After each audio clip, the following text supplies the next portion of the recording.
Hey there, everyone. Good morning. I'm going to wing it on this one, but I got a good question today and realized I never would have even thought to have made this video.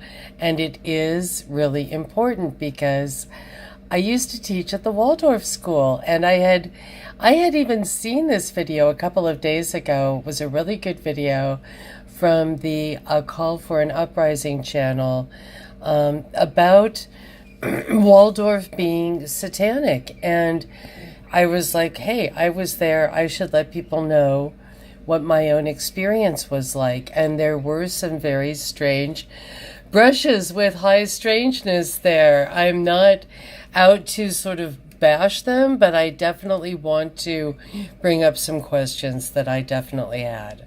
So these are some images. I've got more. In fact, I saw some the other day and I kind of pushed them aside to grab New York imagery. So sorry if I don't have a ton of pics here. This is a postcard of the black sand beach, which really no longer exists. That's why we've got the this picture here. The lava just went right through, and as you can see, the road is like perfectly new and nice that goes beyond it, but there's no way to get to it anymore. But this was near the area where I was living, and there was a lot of volcanic activity during that time. It's sort of spooky even thinking about places where we'd be walking the day before and then find out the next day the whole cliff had caved in. It was just really, really spooky. And here's just sort of a gorgeous sunset night, having fun with flash photography. And my little brother came to visit at that time, right when actually I had gone to the Big Island to house sit. So I had not gone there thinking, oh, I'm going to go there to work at the Waldorf school. I was just house sitting for someone from there's Naha Lehu, and I believe that's where Terence McKenna, for any Terence McKenna fans out there, that's where he was living. So, we were just, kind of on a sort of a little mini vacation. I was babysitting a lychee fruit farm, not to be confused with lychee nuts. It was lychee, and it was an easy job. The fruit just kind of grew itself. So it sounded like more of a task than it was. This is kind of the southern part around where a lot of turtles are. So strangely, on the third day of being there and really just expecting it to be kind of a vacation time, we just happened to be in a little coffee house, and there was a classified section. I wasn't even going to go through it, but it caught my eye that there was a teaching position available at the Malama Waldorf School. I didn't know anything about the Waldorf School, except I had some really old Rudolf Steiner books that were originals.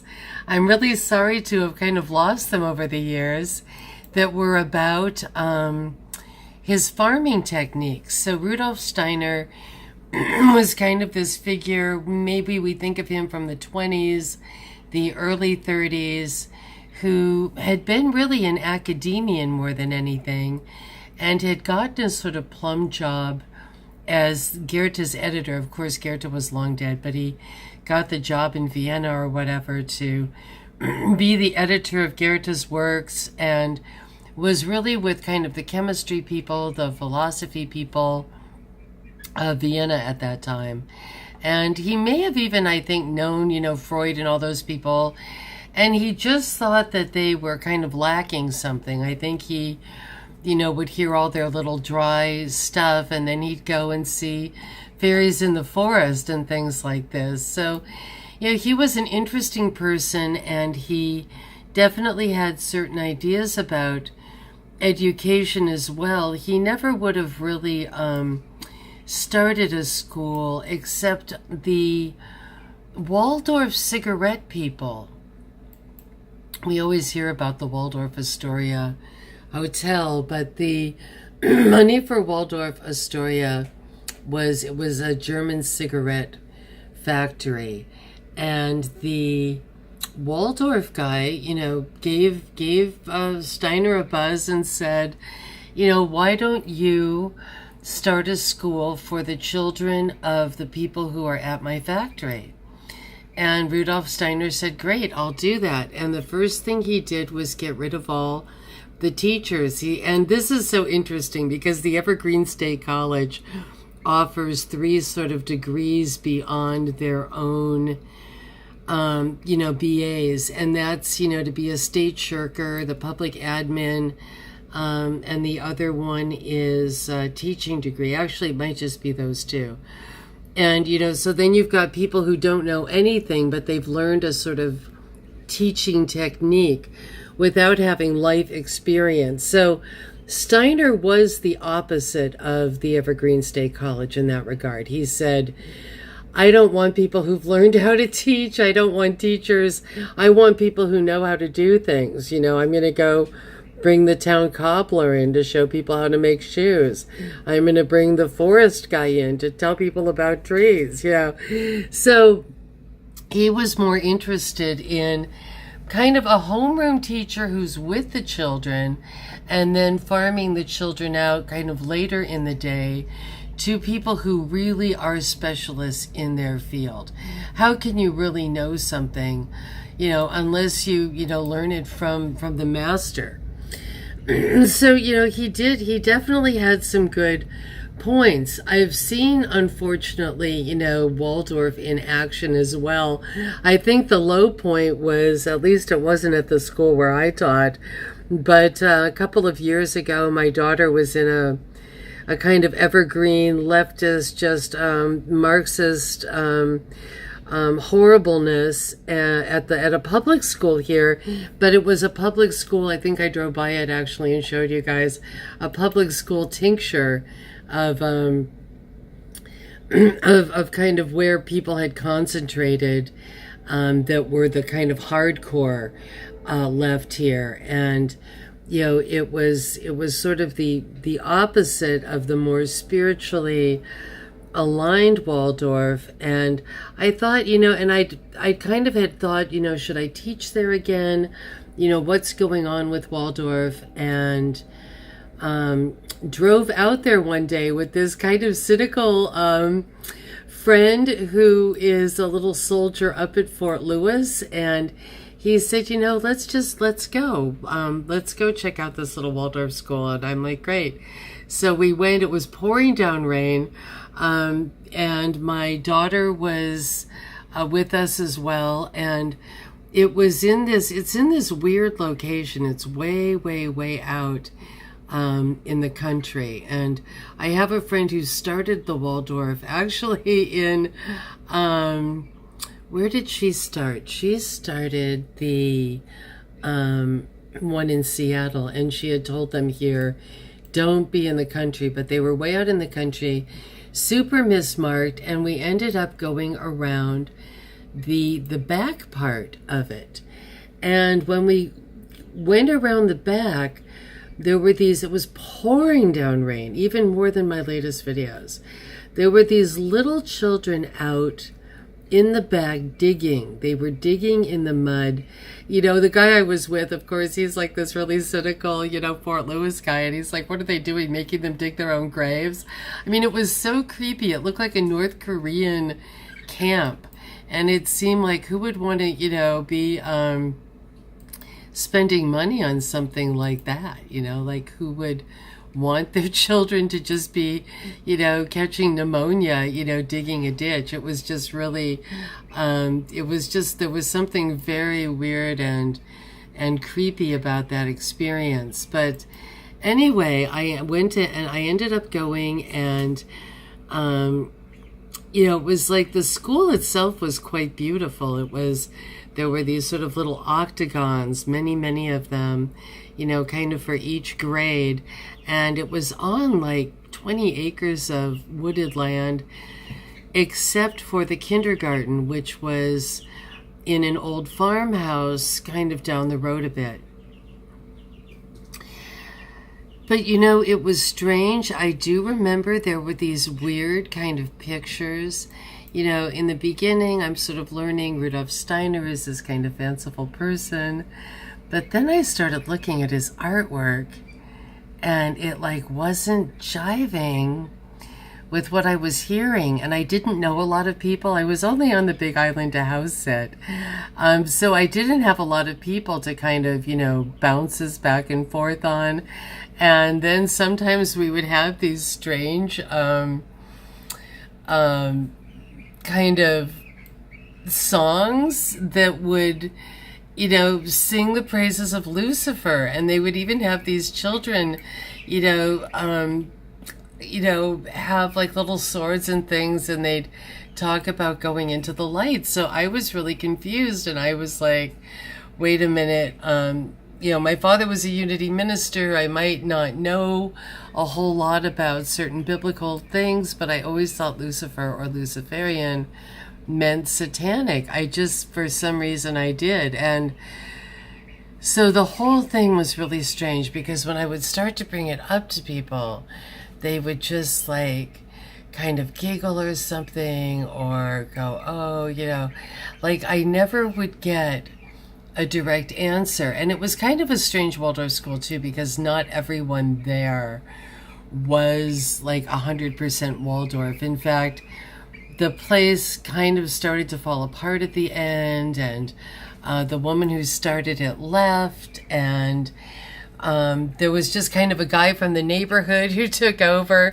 And I remember he said, what is this weird esoteric place? Can't we just run a school and teach the kids to read and write? So I might not have been there in the most, you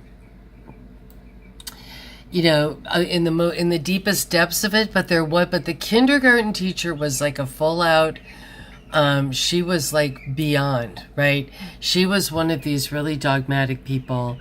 And the woman that I taught with was kind of new like I was. So we were both kind of like just picking up on things, and, you know, just not always like totally getting it. And maybe, you know, maybe he's talking about, I don't know.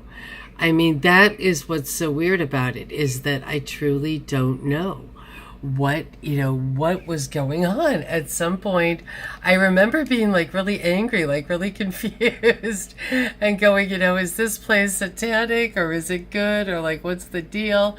Because there were some things that were really fabulous there. I remember, you know, learning that, you know, children are like breathing, and you have them within the classroom for a little while doing something quiet, and then we'd burst out and we'd go plant palm trees or something wonderful, and then we'd, you know, go in again. And I remember I really felt like the children never got overly exhausted, but that they got a lot of exercise, and that we were in this really good, interesting place that way. And that there were some really beautiful songs that we would sing in the morning. And, you know, children were taught not to be afraid of matches. I just thought of, it's funny that it was a cigarette place that he started at, and that the children were kind of, they'd light matches, and you were, you sort of treated them a little bit more adult. You didn't force them into circle games. The main question, I remember this really super guy that I worked with who I really liked, named Mr. Lovelady, and he did love the ladies. It was kind of funny. And I believe he's still at Waldorf in the Tucson area. But he said the main thing you ask is, who is the child? You know, that there is someone in there. And, you know, that's the kind of the cruel part of Marxism, I think, is that they treat children like blank slates. They're all just these little blank slates for little tyrants to go around and mold. And there was something lovely about this, who is the child? One brings out the child, and that there has to be a certain comfortableness in order for the child to develop. That the soul enters the body, and if the body is too painful, the soul will flee the body. If the soul is happy in the body, then the spirit could enter it. And I remember like that making no sense. And then it kind of did, I thought, yeah, and when people disconnect from traumatic events, that's what's going on.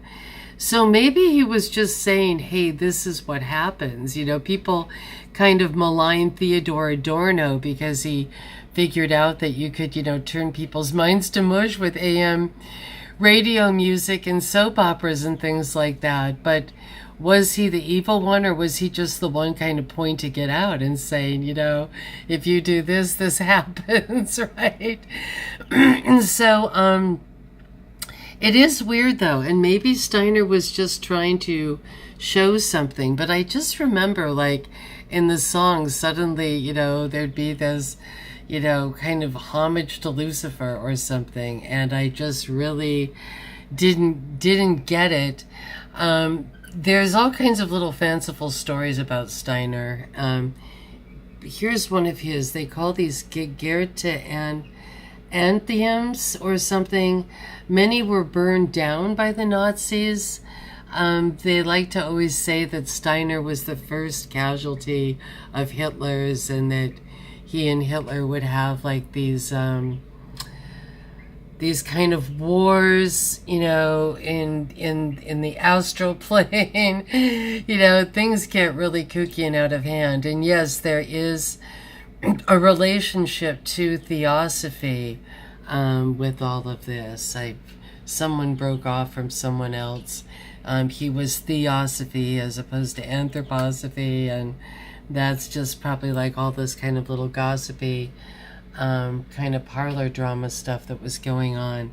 But he did build them, and if you really want to go all the way with Steiner, you can go to one of those. You can go to college and not just be at the kind of lower level, kind of just the Waldorf schools. But wow, there's a lot of that era, man. And there's a building in New York that is like this theosophical building, and no, it's not on 666 Fifth Avenue. That's where Bantam Book was, though. Bantam, which is kind of funny. But there, but it is, and I'll look that up and find that for you, because it's got like this weird cornerstone on it, and it's like this occultic, Steiner building. I think it's on the Upper West Side. So everybody, it was a very strange experience. I will tell you that. And there were some good things in it too. It was not 100% like bad or anything, and yet I still really wonder what the deal was, and if there was some sort of seduction going on where they, bring you in or something, and then you find out later. But there was this thing about Lucifer, the light bearer, and it was just very weird. But like I said, there were some things I really liked there as well. But it kind of drove me bananas. It's really hard to explain. There's our little modern day era man, huh, Spock? According to Gene Roddenberry, Spock was the character of Satan, and I never had realized that before. So anyway, everyone have a really great day, and take care. And we'll do more on this, I think. Okay? Bye.